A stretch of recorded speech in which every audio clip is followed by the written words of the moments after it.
¿Listo? Como les conté por email, ya esta semana vamos a definir grupos que ustedes mismos van a definir, grupos definitivos con los compañeros. Obviamente no es que alguien va y dice, yo quiero hacerme con este y los otros no saben.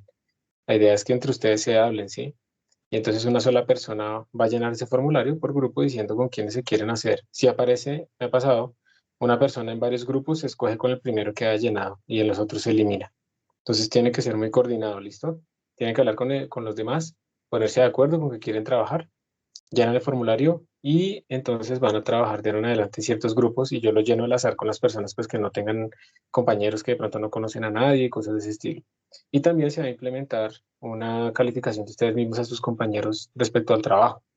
Entonces la persona que no trabaje pues va a recibir una nota muy mala de sus compañeros y la nota final de cada tarea pues va a depender de esa nota de sus compañeros. Va a estar pesada con ese valor. Si todos sus compañeros le ponen 5, pues se saca lo que hayan sacado en el trabajo, digamos 4 o 8. Pero si todos sus compañeros le ponen 0, pues se saca básicamente 0, ¿sí? Porque hay que trabajar entre todos. Entonces, eso me ha funcionado muy bien para todo lo que son trabajos en grupo. ¿Quién mejor que ustedes sabe cuánto trabajaron los demás? Yo normalmente lo que hago es quitar la peor nota y de ese trabajo en grupo, de todo lo que le pusieron sus compañeros, quito la peor nota y es autoevaluación y luego sí calculo el promedio de lo que quedó. Con eso, digamos, se queda realmente no con la mejor tendencia. Entonces, eso es lo que se va a implementar de ahora en adelante para que todos estén contribuyendo apropiadamente. Y si alguien en algún momento tiene problemas, pues también decirlo, ¿no? Le dicen a sus compañeros, mire, yo tengo tal problema, no sé qué, por favor tengan en cuenta esto, solo me puedo reunir en tal momento, cosas de ese estilo. Siempre hay que hablar y esa habilidad de trabajar en grupo, pues es muy necesaria y eso, pues, es importante que lo desarrolle. Entonces, vamos a seguir.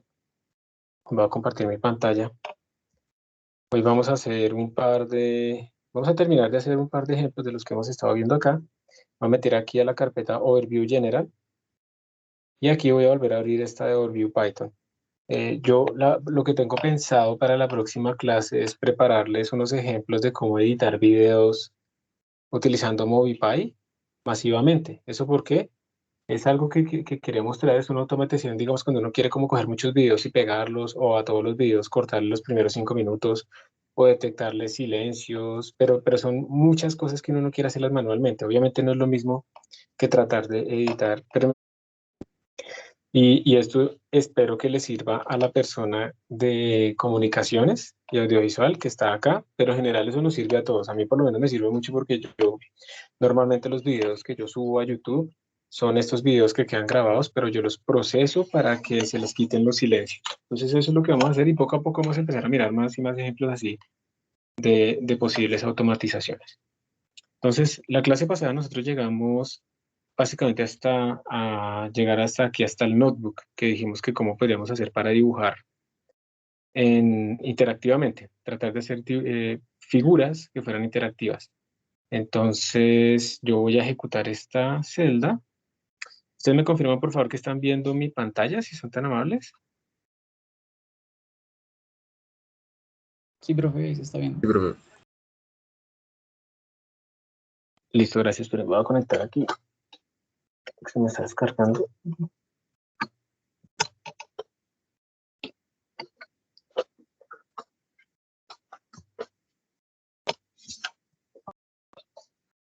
Listo, y entonces, ¿para qué sirve la interactividad en una figura? ¿Ustedes para qué creen que sirve de tener algo interactivo?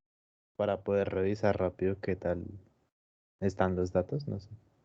Ajá, sí, para poder explorar con ellos, ¿cierto? También sirve para tramar, como a veces busca mucho la gente, pero realmente en el fondo lo que uno necesita es poder extraer información, poder hacer que yo pueda decir, bueno, ¿y qué pasa si cambio esto? ¿Qué pasó en esta zona rara? Sí, esa es como la idea.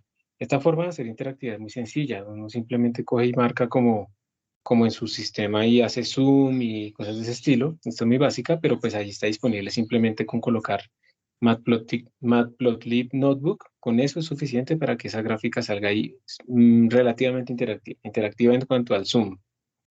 Pero hay otras maneras de hacer esto. Yo traté de configurar para que funcione lo que vamos a correr en este momento, porque es que depende de la visualización, pues uno va a necesitar diferentes herramientas. Este IPyVolume es cuando ustedes tienen datos tridimensionales muy pesados, muy grandes, es relativamente útil para explorar ese tipo de datos, Y vamos a ver si funciona, pero a veces no funciona y le toca a uno ir pues a la página web como para que ustedes vean. Bueno, aquí sí me funcionó la configuración que le puse. Entonces aquí, esto que ustedes están viendo, vamos a ver si lo puedo checar un poquito. Esto que ustedes están viendo acá es una figura tridimensional con la que ustedes pueden interactuar. Y esta figura tridimensional, pues es un mapa que tiene diferentes valores, es un mapa de ejemplo. Incluso ustedes pueden definir sliders, como lo pueden ver acá. Y esos sliders son interactivos en general. Entonces uno los puede mover y la figura va a ir cambiando. Obviamente va a depender de la máquina, qué tanto, qué tanto poder de cómputo tenga uno disponible para hacer esos renderings. Y esta es una opción que es relativamente poderosa y que les recomiendo que ustedes miren todo lo que se puede hacer. Pero pues vamos a hacerlo nosotros. Vamos a ir allá. Vamos a simplemente abrir aquí una pestaña nueva. iPad Volume. Para buscarlo.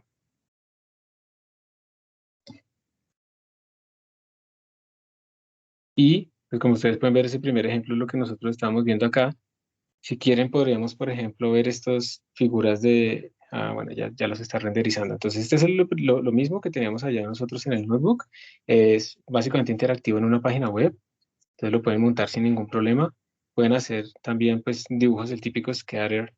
Pero, pues, de nuevo, recordemos que estas son figuras que son interactivas. Vamos a ver si esto da para que reaccione. Vamos a ver. Estas no. Es que se demora un poco, ¿no? Cargando todo esto. Se los voy a compartir para que ustedes lo muevan, lo puedan renderizar en sus computadores. Entonces pongámoslo acá. Yo creo que es mucho más rápido que hacerlo aquí en mobile. Listo, ahí fue. Entonces ustedes mismos lo pueden observar. ¿Qué es lo que hace? ¿Listo? Entonces, ¿cómo les muestro? Miren, esto puede simular millones de partículas. Si ustedes tienen tarjeta gráfica, pues va a ser muchísimo más rápido. Y tienen un montón de diferentes figuras. Yo pues no voy a entrar en el detalle, pero esto es algo muy, muy útil cuando uno tiene datos en 3 dimensiones y quiere volverlos interactivos. Y además, como les mostraba, ustedes pueden generar diferentes sliders acá para cambiar y volver aún más interactivas sus figuras. Entonces pueden hacer que haya más puntos, más grandes, menos grandes, todo ese tipo de cosas, cambiar los colores, hacer todo ese tipo de cosas, estar incluido dentro de iPad Volume. Entonces, por eso era que, digamos, quería mostrárselos acá y voy a volver a cargar y volvemos acá entonces. Y hay otra forma muy útil que ustedes pueden hacer para gráficas bidimensionales típicas, que es utilizar, por ejemplo, bokeh. ¿Alguien ha utilizado otro tipo de paquete para hacer de pronto alguna gráfica interactiva como Plotly o Dash o alguna otra que no es nadie? Entonces, bueno, les voy a mostrar, esto se parece también a Dash o a Plotly. Lo bueno de Plotly es que les puede generar como un enlace web y ustedes pueden en sus presentaciones realmente generar es un link para mostrar sus gráficas en un servidor web. Eso es muy útil. En este caso les voy a mostrar esta herramienta Poke. Me gusta también porque puede correr offline. Y miren, vamos a ir página o bueno, línea por línea para que ustedes vean qué es lo que hacemos. Entonces, bueno, este NumPy simplemente es para que nosotros podamos escribir, ¿escribir qué? Pues utilizar datos de NumPy. Aquí de Bokeh.plotting estamos importando pues para que nos imprima un archivo, el show para que nos muestre una figura y el figure pues para crear una figura. Y de input-output le vamos a importar esta funcioncita output notebook para que podamos utilizarlo dentro del notebook y podamos ver aquí directamente en nuestras gráficas. Hay una cosa súper chévere acá y es que nosotros le decimos qué tools, qué herramientas le vamos a activar. En este caso, yo le estoy activando uno que es el pan, que es como poder mover la gráfica, Wheel Zoom, que es como poder mover con el ratón, poder hacer zoom, box zoom, pues precisamente con seleccionar una cajita para hacer zoom, guardarla, seleccionar con caja y seleccionar con lazo. El lazo es como una forma que no es rectangular en la que ustedes pueden seleccionar partes de su figura. Entonces, ¿qué estoy haciendo? Bueno, después le digo, oiga, yo quiero que usted active la salida al notebook con esta otra parte.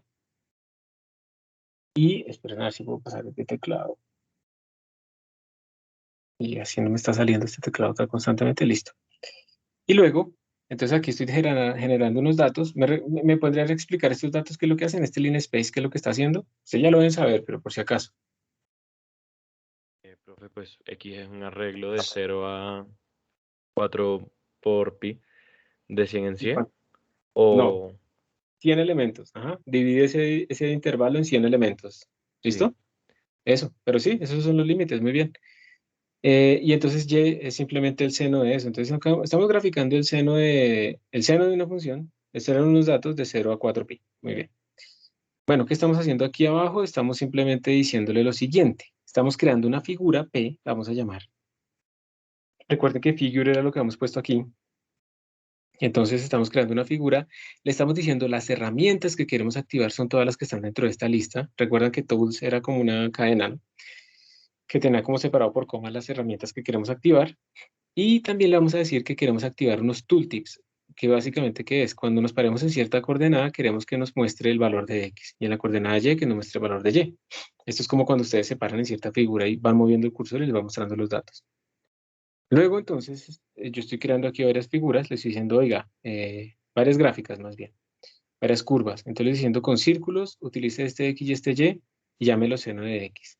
Y también hágalo con líneas, o sea, esto es con símbolos de círculo, esto es una línea continua, esta que tenemos acá, con este misma leyenda. Aquí estamos haciendo X y 2 por Y, o sea, un seno con mayor amplitud.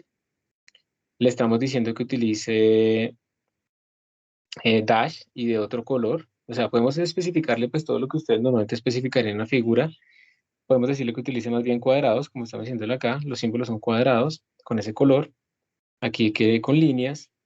Y aquí le estamos diciendo dónde vamos a colocar la leyenda de los gráficos que estamos colocando, y también pues que oculte ahí pues como una información que debería mostraros. Vamos a ejecutar esta celda a ver qué sale.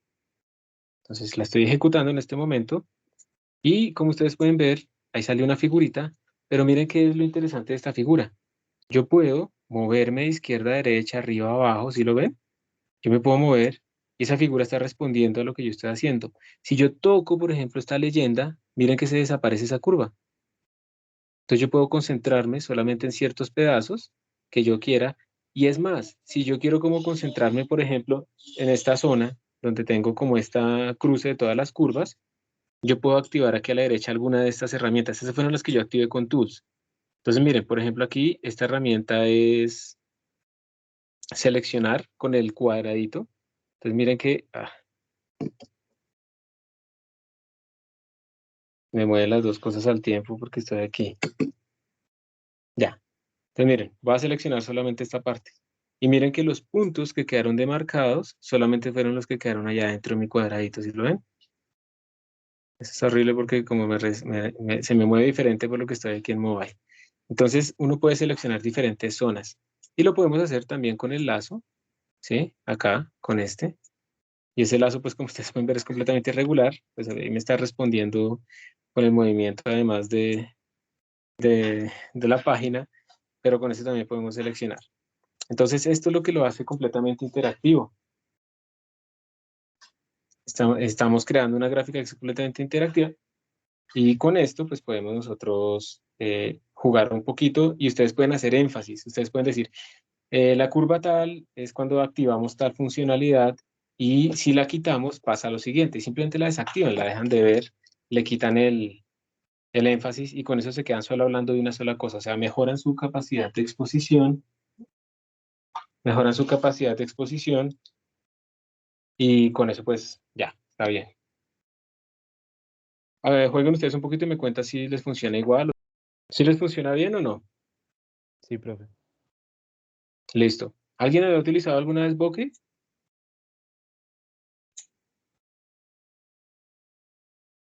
¿Nadie?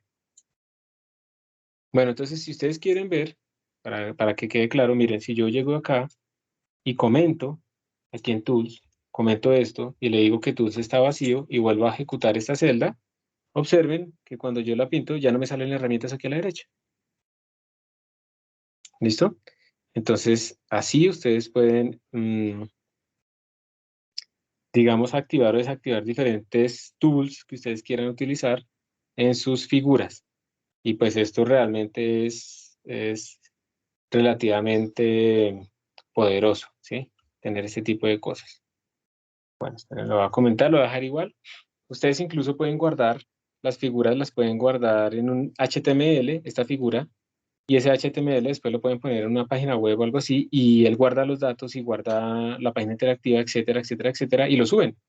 Lo podrían subir, por ejemplo, para los que utilizan, no sé, GitHub Pages, pueden subirlo a una página estática, pero aún así este resultado es dinámico, aunque sea una página estática. Entonces realmente es muy útil para las personas que quieran hacer como una visualización interactiva de algunos datos. Y pues es realmente fácil también. ¿Listo? Entonces, bueno, ¿alguien tuvo algún problema? ¿Todo funcionó bien? ¿Sí, no? Sí, profe, todo bien. Listo. Bueno, entonces, estas son las figuritas. Vamos a pasar. Eh, me voy a saltar. Me voy a saltar acá. Como estamos en visualización, me voy a saltar a la parte de abajo, a este 1.8 que dice visualización en GlowScript. ¿Alguna vez alguno de ustedes, también quiero saber, eso es como una indagación que hago, ha utilizado Visual Python o GlowScript? ¿Alguno de ustedes? No, profe. ¿Nadie? Listo. Esto es para hacer como animaciones en 3D. En 2D es que depende. Si ustedes quieren hacer como una animación sencilla o un juego, simplemente utilizan Pygame. Pero en 3D, si yo quiero hacer, yo, por ejemplo, para hacer una clase de física, quiero hacer una animación de cómo se mueve una partícula en un campo magnético, pues ustedes saben que uno les puede hablar, no, que el radio, que no sé qué, pero a los estudiantes no les queda, sino cuando ven un poco las cosas, es como más fácil. Entonces aquí lo que uno puede hacer es crear precisamente animaciones en 3D. Y esas animaciones en 3D pues pueden mostrar diferentes cosas. Vamos a ver si funciona o no funciona, porque a mí finalmente logré que me funcionara en mi computador, pero no sé si funciona aquí en Binder. Voy a ejecutar esta y no, aquí no funciona. Podríamos probar con instalar VPython. ¿Cómo haríamos para instalar VPython? ¿Alguien se acuerda cómo se hace?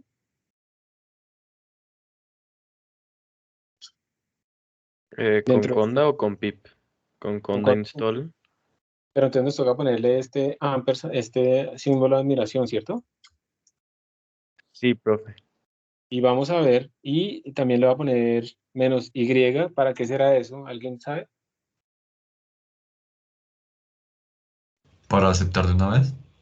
Para aceptar de una vez, porque de pronto no es interactivo cuando me pregunta, ¿quieres instalar esto? Y él se queda esperando que uno le diga que sí o que no y dando enter, pero tal vez yo no le puedo dar enter, simplemente me aparece el texto. Entonces con este -y le digo, acéptelo. Entonces estoy tratando de instalarlo, vamos a ver. Y si no, pues nos vamos a la página de GlobeScript y allá vemos todas las animaciones sin problema. Esto simplemente es para ver si podemos hacer que nos funcione. Y a propósito lo hice para que ustedes vean cómo pueden resolver ese tipo de problemas en algún momento. ¿Sí? Porque es que cuando uno les deja todo listo así, uno aprende a veces más de los errores y de los problemas que de las cosas que funcionan perfecto, ¿cierto? Porque se malacostumbra, uno cree que así es todo y va de la primera vez y no le funciona nada y entonces ahí empieza a sufrir. Entonces, bueno, aquí de pronto se va a demorar un poquito mientras está haciendo todo esto. Seguramente tiene que instalar un montón de paquetes y espero que no me vaya a dañar el entorno, porque a veces también sucede que uno instala un paquete grande y ese paquete grande le cambia las librerías que ya tiene instaladas, las baja de versión o cosas así. La solución para eso es utilizar entornos virtuales, pero pues me parece que es como muy avanzado para no es difícil, pero es como más avanzado para lo que estamos haciendo en este curso. Esperemos a ver. Ustedes por favor traten también de instalarlo. Entonces dice, bueno, que actualice Conda, eso no me interesa. Miren todos los paquetes que va a descargar. Va a instalar todos estos nuevos. Va a actualizar estos. Ah, bueno, no va a bajarle la versión a nadie. Entonces ahí está descargando. Perdón un momentico. Bueno, aquí parece que ya lo instaló. Entonces voy a volver a hacer el intento de correr esta celda. A ver qué me da.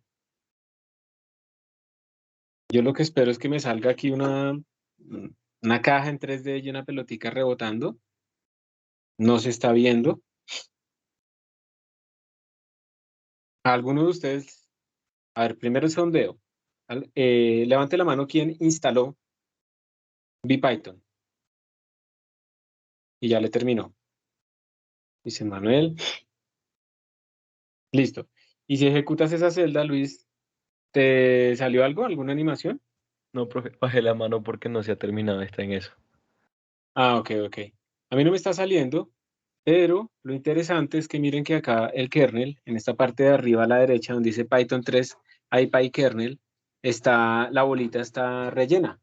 Eso quiere decir que se está ejecutando algo. Entonces aquí yo estoy gastando un montón de CPU, pero no estoy viendo nada. Voy a pararlo aquí en el stop y voy a volverla a run a esta celda a ver si por alguna razón ahora sí sale. Es como el prender y apagar de los ingenieros. Pero esto sigue sin mostrarme nada. Entonces, como no me está mostrando nada realmente, pues, ¿para qué sigo? En el computador local de ustedes sí les funcionará. Probablemente en Binder hay que hacer algo más. El display de pronto tiene que justificarse ahí de alguna manera. Entonces, simplemente lo voy a parar y voy a ir a la página web de GlowScript para mostrarles a ustedes, y aprovecho con cerrar esta para que no esté ejecutando. Les muestro a ustedes lo que se puede hacer. Entonces, GlowScript. Esto era lo que se quería mostrar acá. Esta figurita. Entonces vamos a ir a los programas de ejemplo y vamos a mirar el que yo quería mostrarles, que es la pelotica simplemente rebotando. Entonces miren que es esto, ese código que está allá les bota esta animación que está acá. Esto es muy útil, por ejemplo, cuando uno está visualizando diferentes tipos de sistemas. Obviamente no está reducido solo a sistemas físicos, pero pues, por ejemplo, en mi caso es súper útil para mostrarles cómo se conserva el momentum, la energía o cosas de ese estilo. Ustedes tienen que implementar cómo evoluciona el sistema, las fronteras, y ya eso se vuelve completamente interactivo. Y eso, digamos, yo lo estoy usando mucho, y el profesor Miguel y todo eso, para ponerlo a que los estudiantes mismos interactúen con estas cosas en los cursos, ¿sí? En física mecánica, es más chévere mostrarles diferentes movimientos parabólicos con diferentes ángulos y todos interactuando y que los puedan mover y jugar con eso, que decirles pues todo eso solamente en las fórmulas porque a veces no se entiende del todo. Y bueno, se pueden hacer un montón de cosas. Por ejemplo, aquí es un sistema de resortes, como de unos átomos que están unidos por un resorte y empiezan a evolucionar. Obviamente depende de la rapidez. Esto finalmente está ejecutándose, yo imagino que es como localmente, entonces dependerá del dispositivo. Si ustedes quieren, pueden ver el código fuente de esos programas, editarlos. Ustedes pueden crear una cuenta gratuita aquí en GlowScript y hacer eso. Entonces, a ver qué más, qué otro les muestro. No sé. Pueden hacer también gráficas tridimensionales, interactivas, ¿sí? Entonces uno puede ilustrar conceptos, por ejemplo, de evolución temporal de cosas que, ¿cómo explicar esto? Por ejemplo, en palabras o en un dibujo estático, ¿cierto? Queda mucho más claro cuando uno lo ve evolucionando en este tipo de cosas. Entonces, bueno, eso es otro ejemplito. Hacia alguna otra. También pueden poner, digamos, interacción de cómo hacer mover las cosas. Entonces yo puedo cambiar acá la velocidad angular, hacerlo interactivo. Uno puede cambiar de objeto, entonces pongamos una pirámide. Y todo esto se puede hacer y no es muy difícil. Le podemos cambiar color, hacerlo semitransparente. Yo puedo de todas maneras interactuar, sigue moviéndose, pero yo estoy ahí haciendo cosas, ¿sí? Y esto también es muy útil para ilustrar, digamos, por ejemplo, sólidos. Aquí hay ingenieros mecánicos o civiles, por ejemplo. Sí, profe. Sí, profe. Eso, esto es muy útil y de hecho una de las cosas que estoy planeando, no estoy seguro si lo voy a hacer, no es una promesa, es mostrarles también cómo hacer modelos tridimensionales tipo SCAD, utilizando Python, pero digamos que le ahorren a uno como tiempo, como que yo le diga, quiero hacer una cosa que está extruida en cierta zona con estas coordenadas y que rote y que se mueva y ya, y lo ejecuto y ¡pim! Me bota el archivo y ya lo tengo listo. Entonces, ¿eso te interesaría?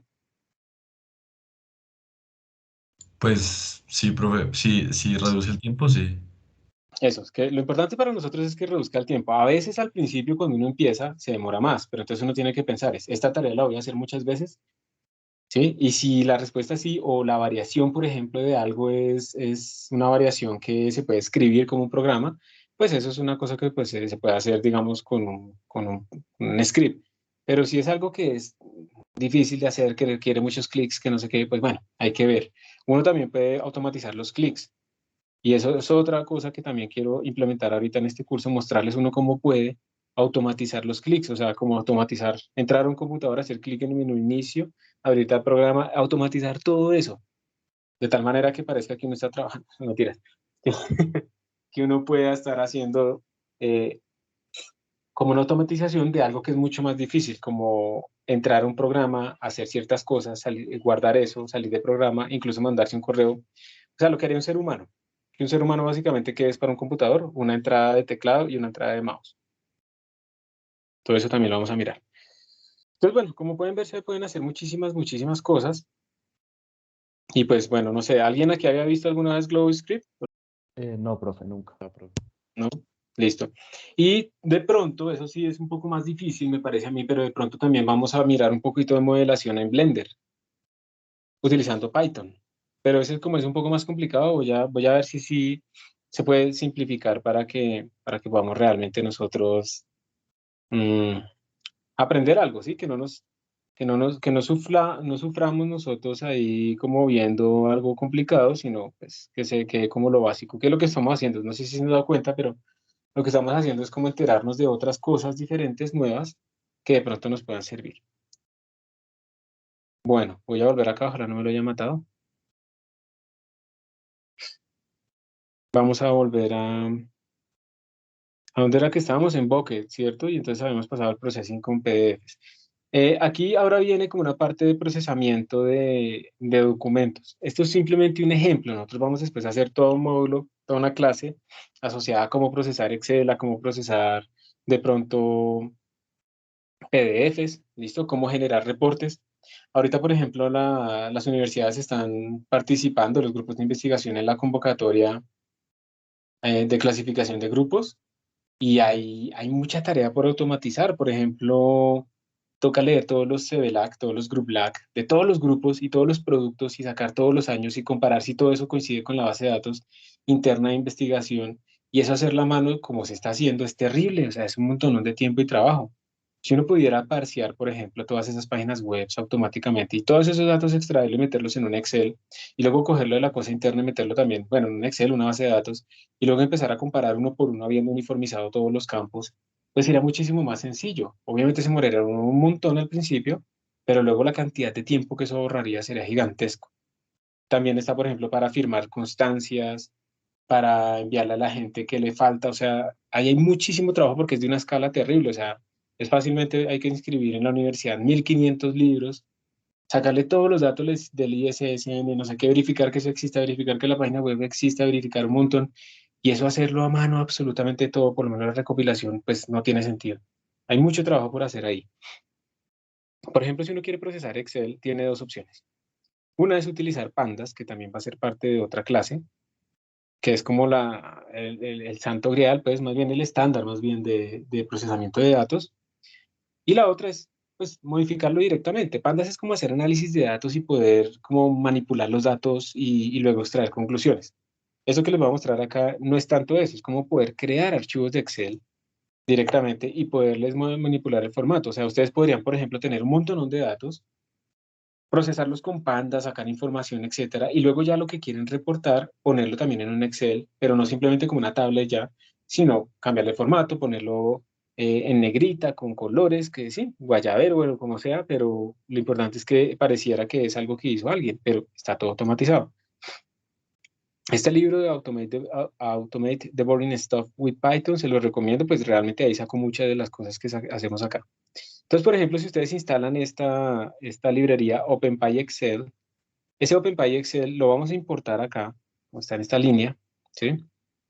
Yo no tenía que activado, me falta activarle eso para que me diga el número de las líneas.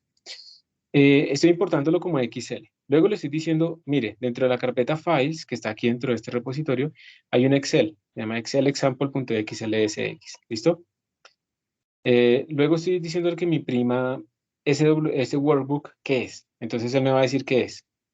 Y eso es un objeto, y ese objeto me va a guardar diferente información. Dentro de esa información, por ejemplo, va a tener un dato que es sheet names, que son los nombres de las diferentes pestañas, no sé, ¿cómo le llaman ustedes? ¿Hojas? Tal vez, en la hoja de cálculo, de las diferentes hojas. Después podemos decirle, oiga, yo voy a extraer los datos que estén en la sheet llamada sheet 1, y eso se lo va a guardar a esta, que se llama sheet. Y en esa voy a decirle la celda A1, dígame por favor cuál es el valor que tiene. La celda C3, ¿qué valor tiene? Dígame los valores que están entre la celda A1 y C3. Esto es una tabla, ¿cierto? entre A1 y C3. Luego podemos decirle, oiga, yo quiero que cambie el título, ya no sea Sheet 1, sino un nuevo New Sheet Title. Quiero también decirle que cree una nueva, también puedo decirle cree una nueva Sheet. Puedo llamar o asignar a Sheet esa nueva Sheet que cree. Puedo, por ejemplo, desde OpenPy Excel, puedo importar colores, fuentes, ¿sí? Color de las fuentes, etcétera. Entonces yo puedo escribir texto directamente y puedo cambiarle la fuente, ¿sí? Y puedo hacerle muchas cosas, realmente le puedo hacer muchas cosas. Puedo editar directamente, puedo leer datos, entonces ustedes pueden leer columnas completas o filas completas o matrices completas, analizar eso en Python, haciendo lo que sea, y luego devolverlo a otra sheet y ponerlo como una sheet llamado resultados. Entonces nunca tocaron realmente Excel y quedó automatizado completamente porque no tuvieron que hacer clic en nada. Y utilizan toda esa librería disponible que tiene Python, ¿sí? Para ustedes. Y luego se puede volver a escribir. Háganme un favor, ustedes ejecuten esta celda y me dicen que les... Profe, me sale un error. Pues ¿Qué error después de escribir resultados, ¿Qué sale? ¿Qué error sale? que Ahora yo lo no voy a... existe el archivo temporal out.xlsx. Muy bien. ¿Cómo lo podemos resolver? O sea, esto también es un error que dejé a propósito. Y es aquí abajo, cuando le decimos, oiga, quiero que guarde ese workbook en uno nuevo que se llame tmp/out.xlsx. Esto quiere decir, yo estoy esperando que exista un directorio dentro de esta ruta donde estoy ejecutando todo, un directorio llamado tmp. Pero ese directorio llamado tmp no existe. Existe uno llamado files. Yo no lo he creado, entonces ustedes lo tienen que crear o deben cambiar esto. Por ejemplo, podrían quitarlo, pues obviamente, entonces no lo escribe dentro de un subdirectorio, sino que lo escribe directamente donde está este notebook. Pues es, digamos, una solución, pero no es la mejor porque estamos como mezclando entrada con salida y todo eso. Pero pues es una solución. Yo le quito ese TMP, le doy run, miren que ahora sí ya me salió. Entonces él me dice, el tipo de datos de esa cosa que leyó, ese archivo, es OpenPy workbook, bueno, es una cosa interna. Es un workbook de Excel. Aquí me está imprimiendo los títulos, me está diciendo cómo se llama, el valor que leyó, el 0.3. Luego aquí hay un rango, como ustedes pueden ver, es una matriz. Y luego le está escribiendo los resultados. En este momento yo acabé de crear un archivo out.xls. Entonces tengo que irme acá, a Overview General, y miren que aquí apareció out.xls. Yo tengo que descargarlo. No quiero que me lo haga así. Vamos a ver si lo puedo abrir. Le voy a decir download. Y ahora vamos a abrirlo con Excel. Bueno, está bien. Y ahí está, miren, New Sheet Title. Ahí están las cosas que yo escribí, que tenía, y las otras que modifiqué, ya que hay un New Sheet, y miren que ahí apareció el Hello World en itálica es rojo, y aquí hay otro Hello World que está ubicado en B3, simplemente para ver en dónde se escribió. Esto coincide precisamente con lo que teníamos nosotros acá. ¿Dónde está? Nuestro código. Miren que, por ejemplo, en B3, en la celda B3, habíamos escrito Hello World B3. Y en la celda A1 habíamos escrito Hello World, pero le habíamos cambiado la fuente a que tuviera color rojo y que estuviera en itálicas, como ustedes pueden ver precisamente acá.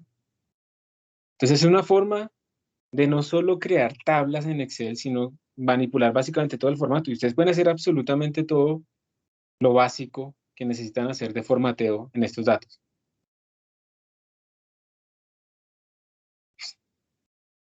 Ahora sí les funcionó cuando quitaron el... Sí, profe. Listo. Y si lo abre, pues tiene que salir lo mismo que a mí. Bueno. Precisamente si uno lo que ya quiere hacer es como, no tanto como generar reportes en Excel, sino que uno quiere leer datos de Excel o de una página web o de algún sitio. Entonces, uno ya puede pasar a utilizar algo más avanzado que es Pandas, por ejemplo.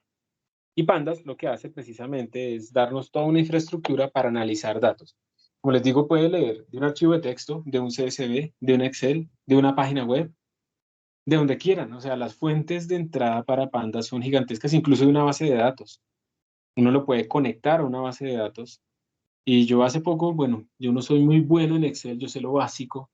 Estuve en un curso ahí que dictaron en la facultad y eso se podía conectar a una base de datos, pero había como grandes diferencias. O sea, Pandas era como mucho más, más flexible. Y la otra cosa es que yo creo que en Excel ya se puede hacer, de pronto con un paquete extra, pero en Pandas ustedes también pueden decirle, oiga, yo quiero leer estos datos, pero de forma, digamos, por pedazos, por chunks. Porque si ustedes van a leer, tienen un computador con 8 GB de memoria RAM y en este momento están trabajando y el disco duro ya tiene el sistema operativo corriendo y el navegador, etcétera, ya se comieron, no sé, 5 GB, quedan 3 libres y van a tratar de leer un archivo de 16 GB y lo tratan de cargar directamente, pues eso va a llenar la memoria RAM y van a pasar dos cosas, se les va a trabar el computador, ya no va a funcionar, o la otra es que se les va a poner terriblemente lento porque va a empezar a hacer swapping, a emular la RAM en el disco duro. Y por mucho que sea un disco de estado sólido, de todas maneras, eso sigue siendo lento. Entonces, lo mejor es decirle, venga, yo necesito todos los datos de una vez. Más bien vaya cargando los datos que va necesitando a medida que hagamos cálculos. Y con eso es muchísimo más eficiente. Y todo eso es transparente para nosotros. Entonces, Pandas realmente es muy, muy poderoso. Y aquí simplemente de nuevo les voy a mostrar muy por encima lo que se puede hacer con Pandas, pero lo trataremos con más detalle en una siguiente oportunidad. Y probablemente ustedes ahí me puedan enseñar también cosas de Excel. Entonces lo que se está haciendo en esta celda es importar pandas como PD, NumPy como NP y Matplotlib pyplot como PLT. Estamos leyendo un CSV y entonces ese CSV, miren, ese CSV no está localmente, sino que está por allá en GitHub en un repositorio. Yo le estoy colocando una URL. Pandas es capaz de descifrar esa URL, ir hasta allá, traerlo y leerlo. ¿Sí?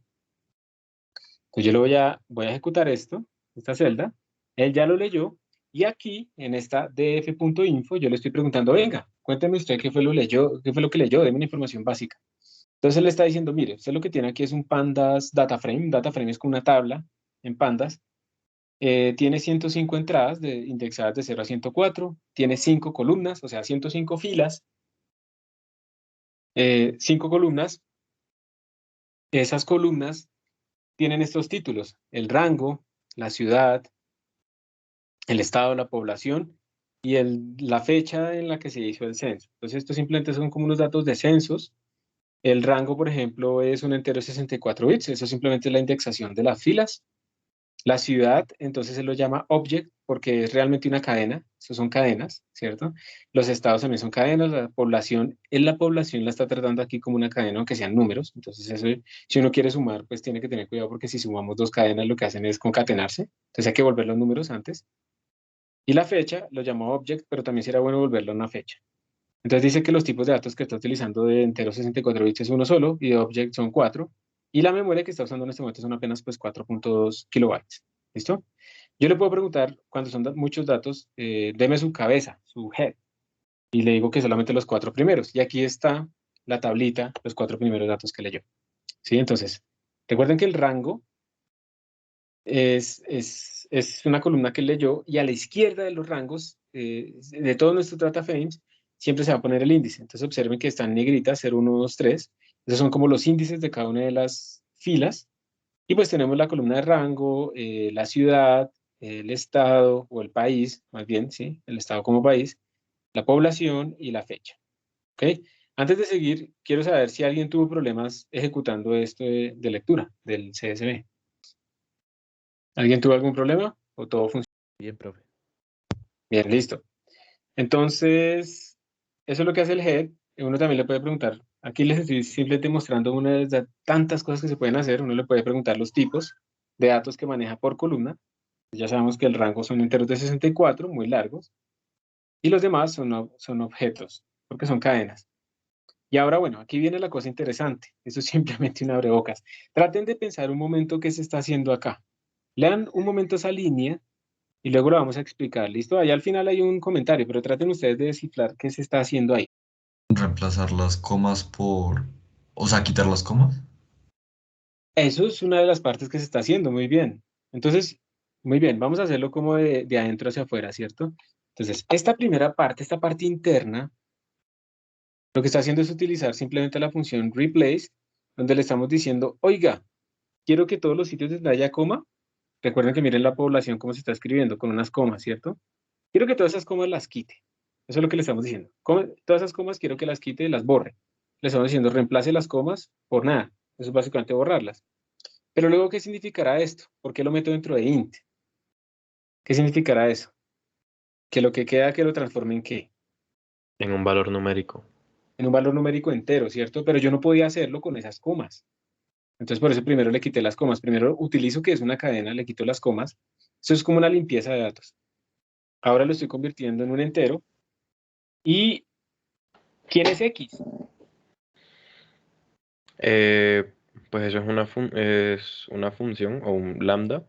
Entonces, para cada x que exista, porque se van leyendo como de a uno, se aplica eso para x. Entonces, la primera fila ya se asume que es x, entonces se hace lo del replace y se convierte en número y se aplica al lado izquierdo de la igualdad.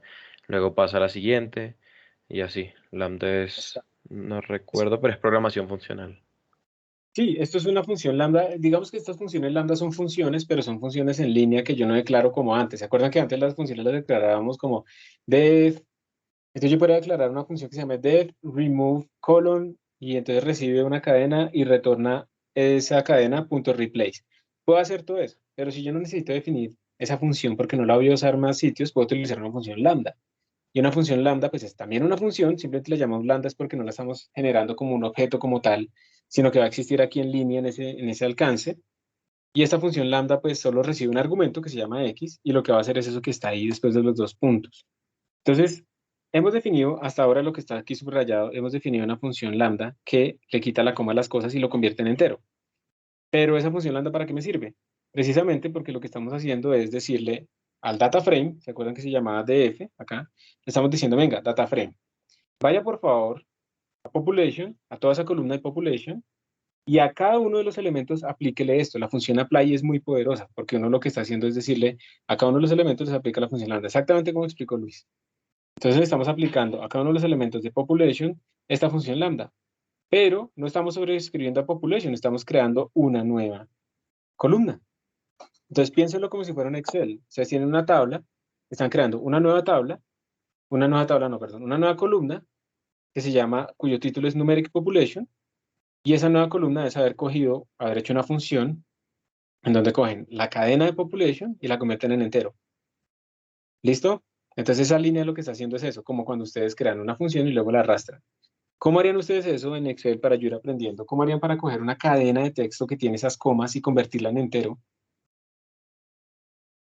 Creo que se hace con una función que es como buscar reemplazar y Entonces tú se lo que pueden harías quitar. sería buscar reemplazar, pero entonces, y tú te tocaría restringir el buscar reemplazar a esa columna solamente, ¿cierto? Para que no nos afecte otras que tengan comas. Sí, Sí, ¿cierto? Y después de buscar reemplazar y quitar esas comas, ahí sí ya podrías convertirlo en entero, ¿cierto? Cambiarlo del tipo de datos, supongo. pues creo que con quitar las comas o los Sí. puntos. Creo que depende del Después- idioma, lo coge como un punto o un coma, no me acuerdo. sí, depende del idioma. Yo siempre he tenido problemas para convertir texto en números en Excel, pero bueno, ahí vamos viendo. Entonces, bueno, aquí es relativamente evidente. Entonces, miren que cuando yo ejecute esta celda, me aparece una nueva columna. He modificado mi data frame, mi tabla. Me aparece una nueva columna que tiene los datos ya numéricos y yo ya puedo calcular el máximo, el mínimo, etcétera. Todo ese tipo de cosas. Profe, Eso sí, señor, ¿eso de lambda es algo de Python o solo de pandas? es algo de Python. Las funciones lambda son funciones de Python que ¿Y los siempre puedes lo usar tengo en que todas las llamar librerías. lambda? Lambda, sí, eso es para indicar que tú no estás, que esa función no va a existir por fuera de este alcance. Obviamente tú podrías haber hecho lo siguiente, tú podrías haber creado una función, vamos a hacerlo acá. Mira, tú podrías haber creado aquí una función que se llame remove, no, toInt, ¿listo? Entonces recibe una cadena S, ¿listo? Y va a hacer exactamente lo mismo.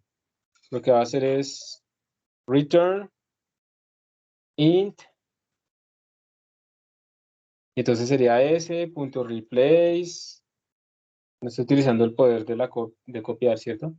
¿Dónde está esto? Entonces vamos a decirle que las comas las reemplace por nada.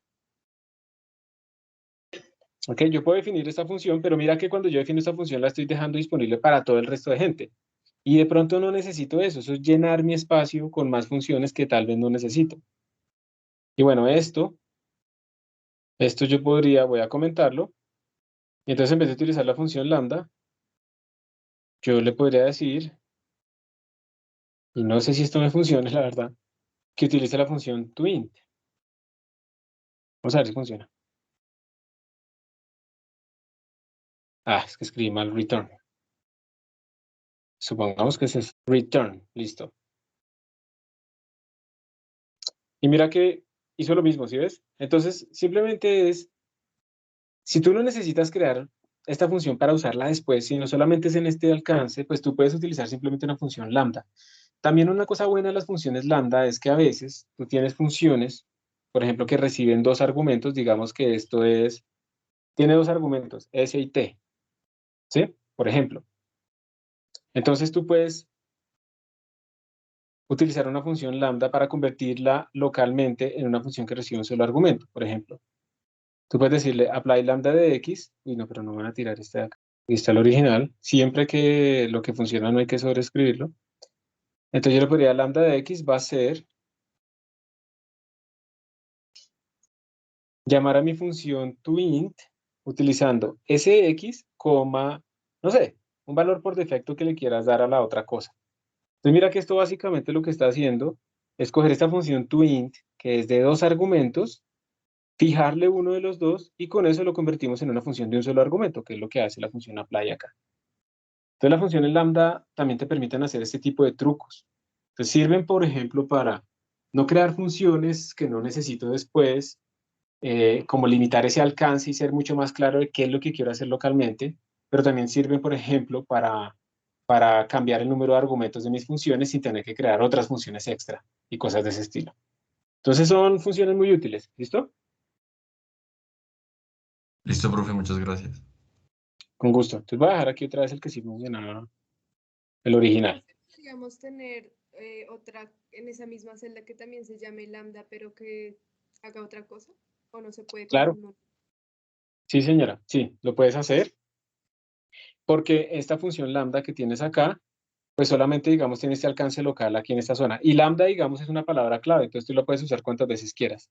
Es como int, por ejemplo, o cosas de ese estilo. Y puede hacer otra cosa. Tú, por ejemplo, puedes hacer, sí, no, lo que quieras, o sea, es una función, entonces tú puedes hacer absolutamente lo que quieras. Entonces sí, pues tú puedes crear todas las funciones lambda que quieras en la misma celda, incluso en la misma línea, incluso dentro de funciones lambda.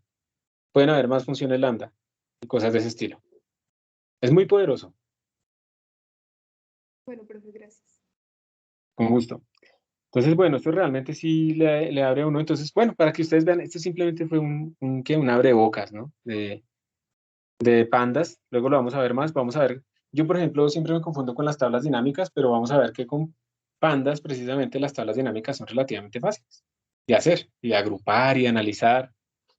Yo, por ejemplo, ahorita con pandas, yo descargo las estadísticas de los exámenes de los estudiantes, y esas estadísticas traen como la facilidad, cuántas veces salieron, como son de un banco de preguntas aleatorio, entonces sale la misma pregunta con diferentes realizaciones.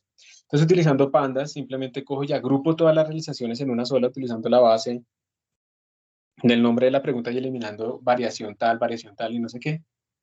Y con eso hago una estadística para sacar las preguntas más difíciles para la mayoría. Entonces, las organizo al final por dos cosas, por las que tienen, es como un autofiltro, pero los organizamos de dos maneras, ¿sí? Entonces, las que le salieron a la mayoría de las personas y que tuvieron el índice de facilidad más bajo.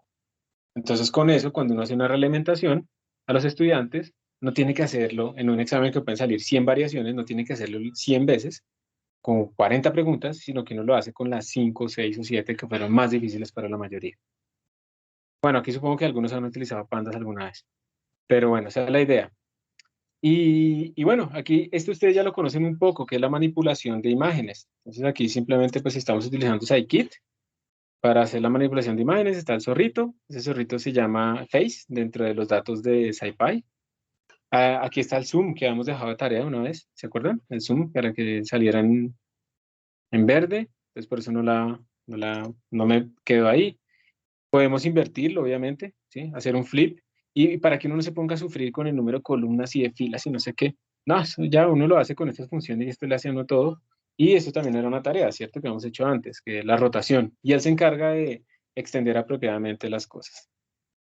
Entonces, bueno, yo espero que con lo que vimos hoy, incluso los que ya sabían harto Python hayan aprendido algo, ¿sí o no? ¿Sí aprendieron algo nuevo con estas dos clases o no?